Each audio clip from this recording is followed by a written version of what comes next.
300 लोगों की भीड़, पंचायत ने सजाए मौत का ऐलान, फिर ऐसा नरसंहार जिसमें जिंदा जला दिया गया पूरा परिवार। ये कोई हॉरर फिल्म की कहानी नहीं, ये 2025 के बिहार की सच्चाई है, जहां अंधविश्वास की आग में 5 बेगुनाह इंसान तिल तिल कर मौत के घाट उतार दिए गए। अगर आप भी ऐसी सोच रखने वालों के बीच जी रहे हैं तो कोई बड़ी घटना हो, इससे पहले सावधान हो जाइए।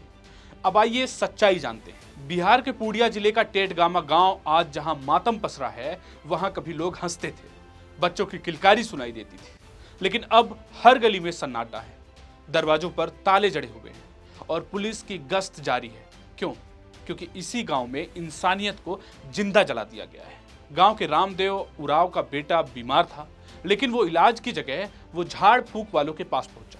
बेटा बच नहीं सका और दोषी ठहराया गया गांव के मजदूर बाबू लाल उरांव को।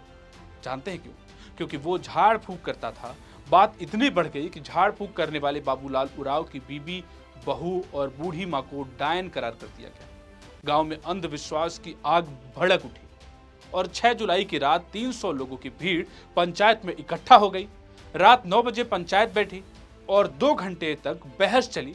कोई तर्क नहीं, कोई तथ्य नहीं, लेकिन बहस अंधविश्वास पर चलती रही। फैसला सुनाया गया और डायन साबित हुए परिवार को सजा ए मौत का ऐलान हुआ।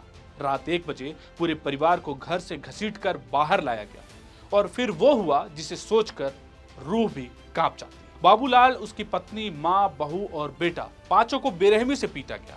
फिर रस्सियों में बांधकर, मकई के डंठलों में डालकर भीड़ में उन्हें जिंदा जला दिया गया। चीखें उठती रही, लेकिन भीड़ चुप रही। किसी का दिल नहीं पसीजा। मानवता को तिल तिल कर मरते हुए देखा गया। एक बच्चे ने भागकर अपनी जान बचाई है। उसने क्या बताया, सुन लीजिए। आदमी सब मरा। कौन आदमी सब? के वो आदमी गाँव था? का मिलकर कितना आदमी था? 50। आदमी। हाँ, क्या बोल के मारा? काहे मारा? डायन बोल के मारा। किसको डैन बोलता था वो लोग? मम्मी सबको। मम्मी सबको। हाँ, तो क्या हुआ कल रात अचानक से? कितने बजे वो लोग सब आ गया? 10 बजे। आ गया सब लोग? हाँ, क्या करने लगा वो लोग फिर? मारने लगा। किस चीज़ से? बांस से कपार उपार फोड़ दिया। सबका? हाँ, तुम कैसे बचे फिर? वहाँ से तुमको भी भाग मारा है गया ना या ये आँख पे? वहाँ से भाग भी गया था तुम क्या? हाँ, तुम भाग गए थे? तुम फिर मतलब तुम देखे कि मार दिया है सबको? हाँ, और क्या देखे तुम? और कुछ नहीं देखा। मेन कौन है मारने वाला? मेन कौन है? हम कैसे बोले कौन? तुम ये जो ये वो पहचानते एक- थे किसी को? किसी को मतलब हाँ। किसको? नकुल को। नकुल को? को पड़ोसी है? नहीं, गाँव तो कौन है? गाँव मर्डर का? है, गाँव का? मर्डर है। घटना के बाद गांव में खौफ का माहौल है। 23 लोगों को नामजद किया गया है। 150 अज्ञात पर केस दर्ज है। लेकिन सबसे बड़ा सवाल यह है कि जब 300 लोग एक साथ इकट्ठा थे तो पुलिस को भनक क्यों नहीं लगी? क्या वाकई ये सिर्फ अंधविश्वास था या कुछ और?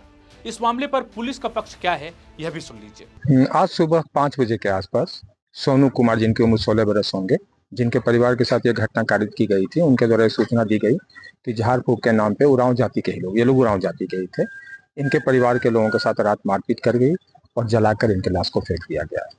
अनुसंधान करने के क्रम में जब हम लोग गाँव में आए, ये इनका के टेटगामा है, मुफस्सिल थाना अंतर्गत टेटगामा है, जो रजीगंज पंचायत वार्ड नंबर 10 के अंतर्गत आता है। जब हम लोग किए तो 5 व्यक्तियों के यहाँ से गायब होने की सूचना प्राप्त हुई। बाबूलाल उरांव, सीता देवी, मंजीत उरांव, रनिया देवी और काकटो मसूमात जो है।